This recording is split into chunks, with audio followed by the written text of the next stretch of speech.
They lied to you about power. They told you it's about being nice, being fair, and waiting your turn. They painted a picture of a world where hard work always pays off and good deeds are always rewarded. But what if that was a convenient story, bedtime tale told to keep you compliant, to keep you weak? Machiavelli, the infamous Florentine thinker, saw through this facade over 500 years ago. He wasn't evil. He was a realist. He looked at the world not as it should be, but as it actually is. And what he saw was a brutal landscape of ambition, deception, and the relentless pursuit of power. What he knew, and what many powerful people still know today, is that the conventional rules of morality are often liabilities in the game of power. The first lie they told you is that you must always be loved. We're taught from childhood to be people pleasers, to seek approval, to avoid conflict. Machiavelli would say this is a fatal error. He famously asked whether it's better to be loved or feared.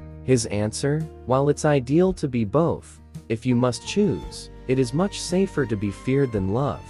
Why? Because love is fickle. It's a bond of obligation that people will break whenever it serves their own self-interest. Fear, however, is constant. It's maintained by a dread of punishment that never goes away. Think about it in your own life.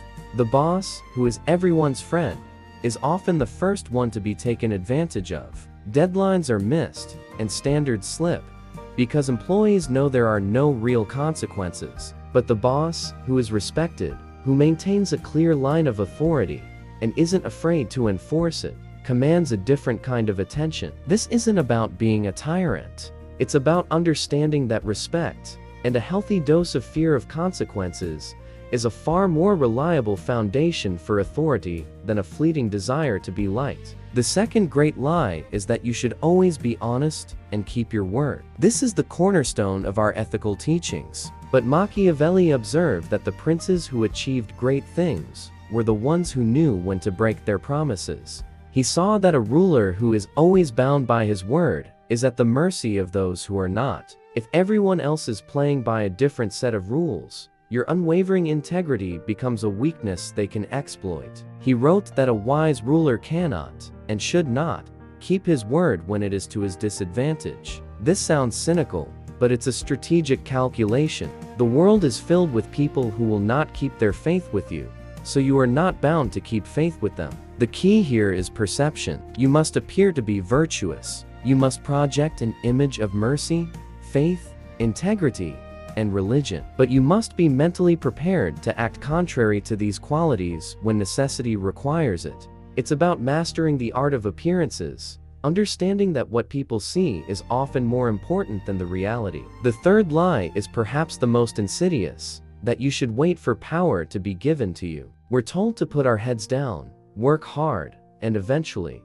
someone will recognize our merit and promote us. This is the mindset of the pawn, not the player. Machiavelli knew that power is never given, it is taken. He championed the idea of vert, which isn't about moral virtue. It's about drive, ambition, skill, and the audacity to seize an opportunity. He also wrote about fortuna, or fortune luck, the circumstances you can't control. The weak are crushed by fortuna. They blame bad luck when things go wrong, and simply hope for good luck to come their way. The powerful, however, use their vert to master fortuna. Machiavelli compared fortune to a raging river. When it's calm, you can do little, but the wise person uses the calm times to build dams and levees, so that when the river floods, its force can be contained and even directed. You don't wait for opportunity to knock. You build the door. You proactively shape your environment, anticipate chaos, and prepare to turn it to your advantage. So, how does this apply to us? In a world far from Renaissance Italy, these principles are more relevant than ever. Look at the corporate world.